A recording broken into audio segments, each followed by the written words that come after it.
L'activité de nettoyage haute pression est une activité technique soumise à un environnement à risques multiples, historiquement accidentogène.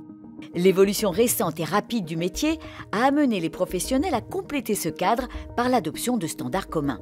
Ils ont décidé de se regrouper au sein du S3C, Système de certification compétences-conformité, afin de créer un référentiel métier.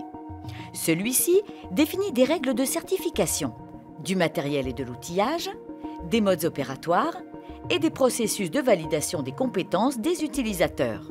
Les opérations de nettoyage haute pression 250 bars ou plus en milieu industriel représentent la grande majorité des interventions.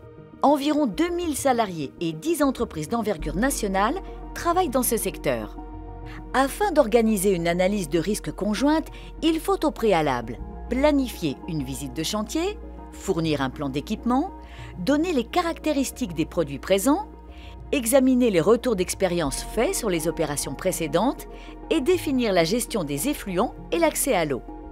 Pour sécuriser un lieu d'intervention, il faut organiser une zone de travail adaptée, identifier les équipements environnants à sécuriser, prévoir les moyens d'accès et dégager les zones de travail, réaliser des consignations électriques, mécaniques et fluidiques, prohiber la coactivité autour de l'opération et en dessous si risque de coulure, ramener l'équipement à température ambiante, privilégier le travail à hauteur d'homme, faire respecter les zones balisées.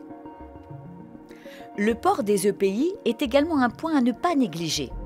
Casque, écran facial, bouchon d'oreille ou casque anti-bruit, combinaison étanche, protection des pieds ou du corps. Enfin, souvenez-vous qu'il n'y a pas que la pression qui compte. Le débit fois la pression est égal à la force d'impact et donc au niveau de risque. Les coupures liées au jet d'eau haute pression sont toujours très graves.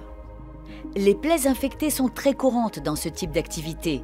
Alors, lorsque des fiches d'infos sur les atteintes par jet d'eau à haute pression existent dans l'entreprise, pensez à les avoir à disposition pour les médecins des hôpitaux. Restez prudents.